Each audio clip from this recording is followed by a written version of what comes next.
Let's take a look at team options. So I have my Microsoft Teams open, and you can see I have my teams available. There's a place for hidden teams, but I'm going to look for the three dots, click on it, and there's a place here where you can manage team. So when you click on that, it will open up your team settings.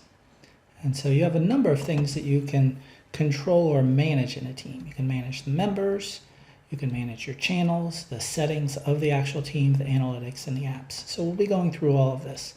Another way to do this is the same way as when you're looking at a team, you're working in channels, and you click on the three dots and you click Manage Team, and it's going to take you to the same thing. For example, if I click back on a channel, it's going to bring back my channel. I click on the three dots, more options, and Manage Team. And here I am. So first thing we want to do is manage the members. And so here's where you can easily add members at any time. So if you need to add an additional member, go to the top right, and you'll see an Add Member button. Click on that, and you can add students. And you just click Add, and that person's already in there. So I pick another one. Just add a different one. And you'll see if you add somebody that's not already in there, they'll say it too. And I just keep on picking ones that are already in. So let's go through and maybe find someone that might not be.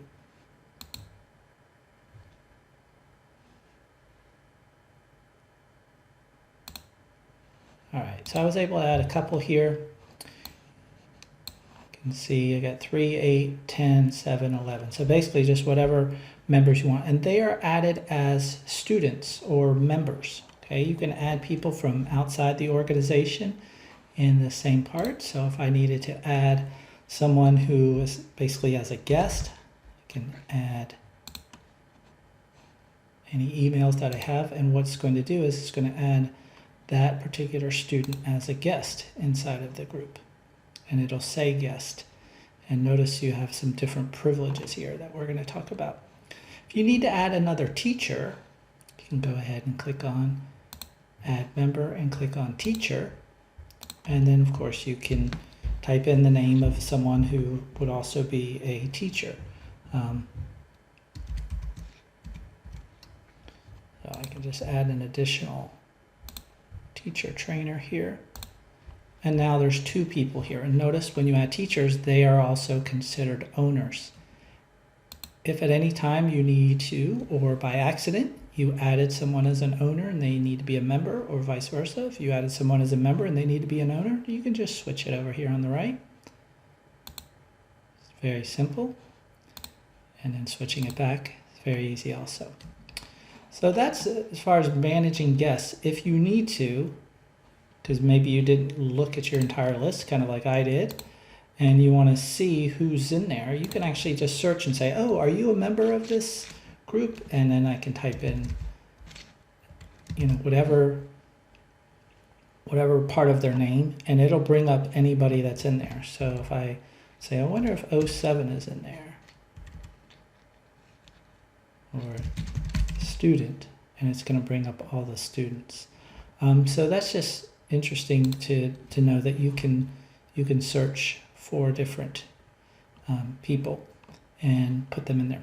Now, what do you do with members? Well, once they have all this, if there's a title or location, maybe it's a business or something like that, or a school, it'll show that location, and that's just set up by the by your information system when it loads the account in there. But as far as some of these other things, one of the nice things is these things called tags. So owners can apply tags to specific people. So when you apply a tag, come on, there we go.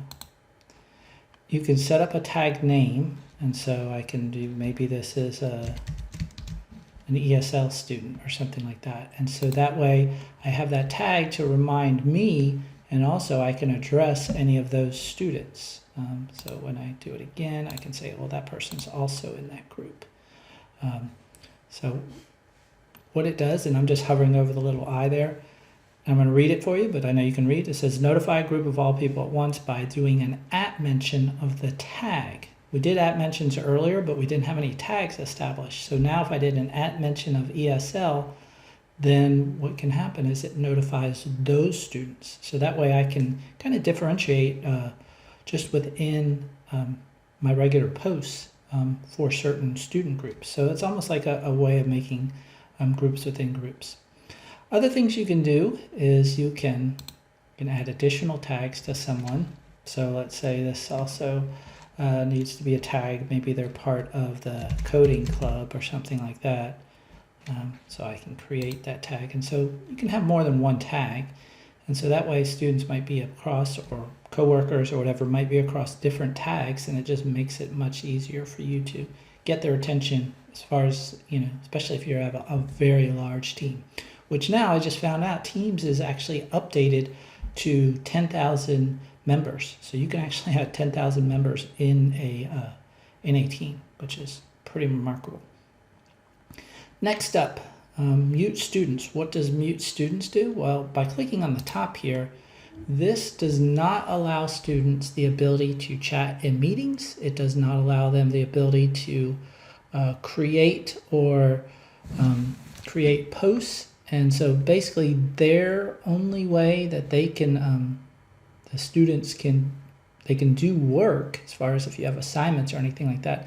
But as far as the whole posting and replying, this mutes or takes them out of that. Now, does that mean that they still can't use the chat? Yeah, they can use the private chat on the left there. But as far as inside the team itself, you've kind of disabled that ability for them. And you can do it for all students, or you can do it for one student. Excuse me. I know some teachers that what they like to do is maybe after a meeting, or maybe they don't want the kids, they don't want to have to monitor or keep checking the team, even though they'll get notifications.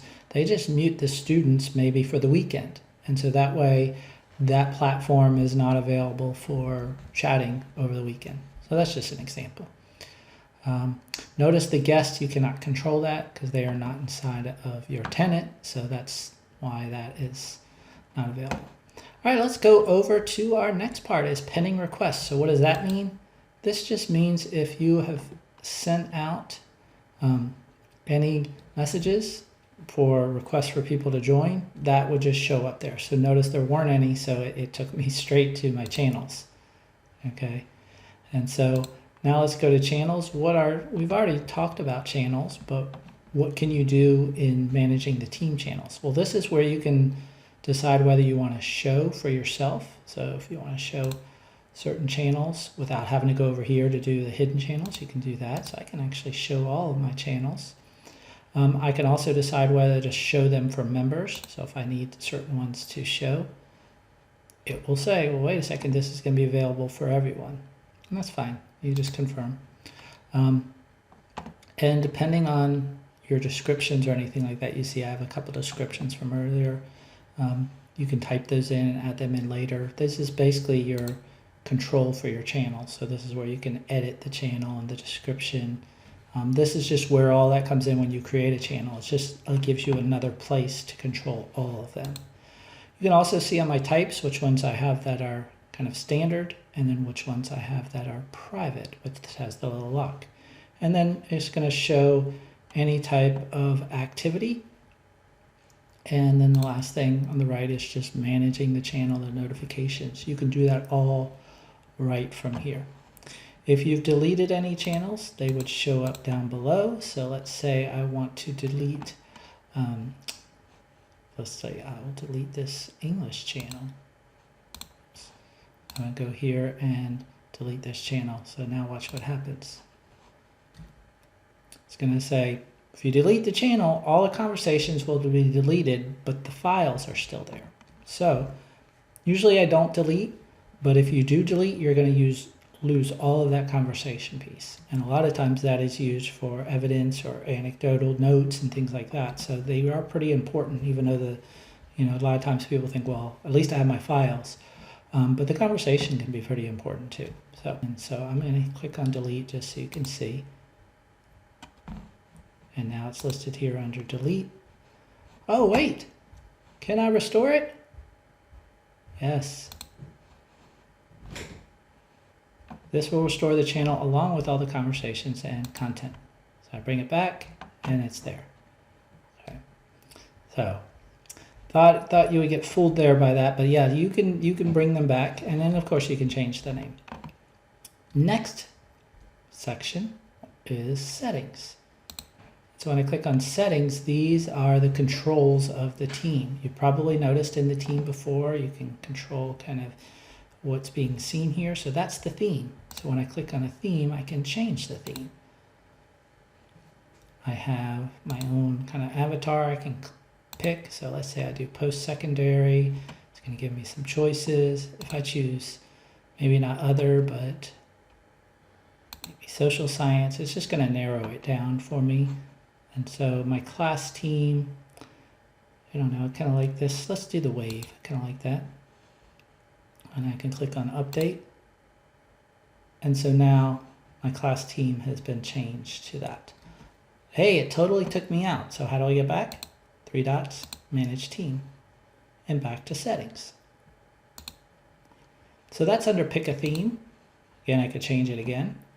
This is also where you can control member permissions, which means, do you want the members, basically members and guests, students, do you want them to be able to create and update channels, or is this something only you want to control? This is blocked out because this basically says allow members to create private channels. This is not allowed in this domain, so it's already doing that, and private channel permissions required will also need to be enabled as well. So that's why this is grayed out in my domain.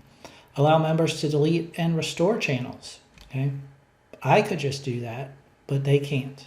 Okay, allow them to add and remove apps. If for some reason you need them to be able to add things on their own and bring apps into the team to help out, you can do that. If they're part of a group that's uploading or creating their own apps, you know, maybe they have custom apps that are helping the team work, you can allow your team members to do that. They don't have to be the owners. So allow members to create, update, and remove tabs. So remember this top part up here, normally in our different channels, can they add and update or remove them? So if you turn that on, then they're now controlling that too. So just something to think about. It depends on, you know, how your team works. If you're in a PLC, you know, maybe that's something that you'd want. And this is actually set up by default for the class team. You'll see the settings are a little bit different for each of the teams on what it's allowing. Allow members, owners can delete messages. So that allows me to delete any messages. It gives me also the option to delete. Gives me to give the members options, and then they can also edit. I typically, for a class, I like to take off the option to delete, but I still like to keep the option to edit, because that allows the student to, or the person or member, to go back and maybe change something. They could have typed something, they could have put something in and didn't realize how it sounded, the tone of it, or something like that. It allows them to change it. And the whole deleting, you know, that's just, making it easier so that they know that once they post, you know, it's something that they need to kind of remember and stick by. But the editing allows them some wiggle room there. Guest permissions. So I have one guest that I've added, but basically, can a guest enable channel creation? Depends on your tenant. But basically this is grayed out for our tenant, but you can really just allow guests to create and update channels or to delete channels. So those are just 2 of the permissions you could allow. At mentions. Okay, you don't have to use at mentions if that can be too much, but at mentions you can say, well, they can do an at mention of the team, and then that way everybody on the team will get a notice. Or they can do an at mention of the channel, and this will know everyone who's shown that channel is mentioned on their channel list. Will get notified. So you can turn those on and off, up to you. Team code. If you need anybody to join your team and you're not adding them manually, or they didn't get an invite or anything like that, but you want them to be able to join, if they are in your tenant, you can generate a team code. So just click on generate, and then it gives you a code. I can make it full screen. And it even says, where do I enter the code? A lot of times I just do a screenshot of this and then send it to them. And then that way, when they get to the team, they have the nice picture that says, okay, all I do is click on join and then type in the code. Click on the arrows at the top right to bring it back down. If for some reason people are joining under that code that I do not want them, remember I can always go into the members and remove them, or I can simply reset and it gives me a different code. And so all the students and all the people and members of that team are still in. It's just anybody new who decides to come in, they would need this code instead. Guests can't join under the code, and then I can also remove the whole idea of having a code. And then the copying is just going to copy it to the clipboard. So if I went to, for example, the general channel down here and just pasted it, it's just going to be those letters. Go back to our manage team again in our settings. Got a couple more things besides the team code, which we just did, is the fun stuff. So you can turn on and off fun stuff. If those animated GIFs are driving you or students crazy, or if it's some sort of way that it's just too annoying and they're not really using them appropriately, they're just using them just to keep posting, you can turn it off. Very easy. Same thing for stickers and memes. So each of those can easily be turned off. And then allowing them the ability to memes to be uploaded to custom memes, you can turn that on too. There's also a filter here, and this is automatically on strict, but just so you know, it just filters out content. Then we have the OneNote class notebook. And so this used to be here where you could actually generate and start it, but now it's just a note saying, hey, since you have a class team, you can go to the general channel and select class notebook. And that will start the process of generating your OneNote class notebook, which we'll get to later in this course. And the last part is tags. Who can add tags? Right now we said only owners, but I can actually have members add tags. So just like we showed you earlier with tags and team members, you can do this also. I like to keep it with owners only, especially in a classroom setting. But if you're in a free-flowing business, maybe tags are helpful for members to do because maybe they're creating their own groups and that helps them organize and message each other within the group. So again, you have your choices. Next up, analytics. So under analytics, it's just going to show you all your channels, the use in the last 7 or 8 days. You can go all the way up to last 30 days. How many apps, how many users, how many meetings have you had, how much are your SharePoint files, who's posting, students or basically owners or guests or members, how many mentions, all sorts of things. And so you can kind of just look at that. It's more of a snapshot idea of what's available. And then the last part, you can see a little bit more graphics, reactions, mentions, all sorts of things can be looked at and analyzed. And you can even pick a specific channel too. So if you want, for example, the general channel to be pulled out as something different, it's going to show when things were posted and things like that. And last but not least, manage team again. And now I go back to apps. And so all these apps are meant to help you complete tasks much easier. And so when you get started, a lot of these can be little bots. So remember, an at mention of any of these will help start the process. But if I go to more apps on the top right, all right, so now we have more apps available. So all of these are available, whether you use other applications, they allow you to integrate them directly in Teams. So simple things such as YouTube or MindMeister, which is like mind mapping, even Quizlet, for example. So if I've already used a Quizlet before, I can click on it and it's going to say open, which will actually open up and allow me to search within Quizlet. And so I could just search for Spanish, for example, and it's going to give me a set of just searching the whole Quizlet library and say, oh, look, there's terms here. And so I can decide to insert flashcards, learning, any type of thing that Quizlet offers.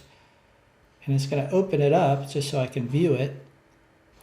But if I go back to the team part, and I can actually copy this and paste it if I needed to. Or I go back to Quizlet again, instead of clicking on open, I click on add to team. I can pick a team to add it to. So this is the team I'm in right now. And set up a tab and then insert the Quizlet link. Okay, so any Quizlet link I have that's going to have its little number code, I can notify students or not. And then once I hit enter, it'll say, oh, is this the one you were wanting? Oops. And you select it and hit save. And now that particular Quizlet has been added directly to my class team.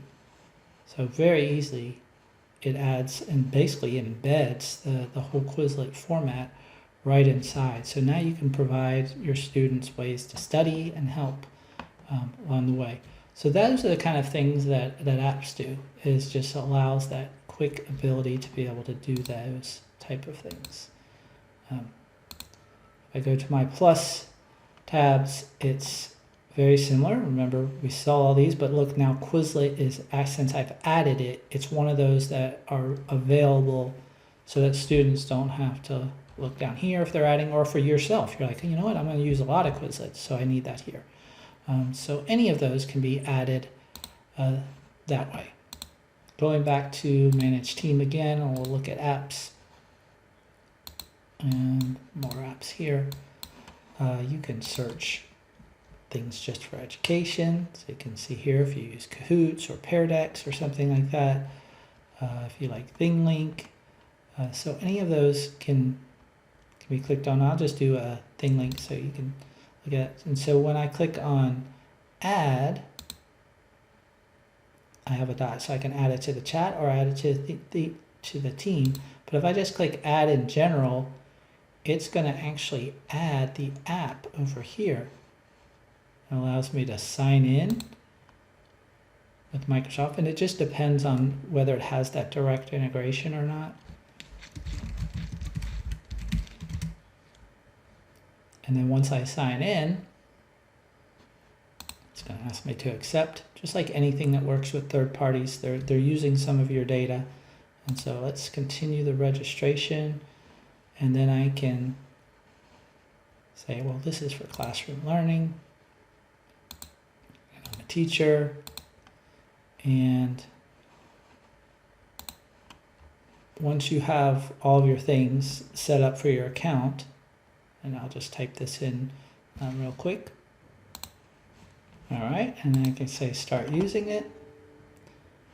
And now notice it's recognizing, hey, there's actually a whole course on creating visual and learning materials. And so I could take the course if I wanted to, but it actually opens up the ThingLink course.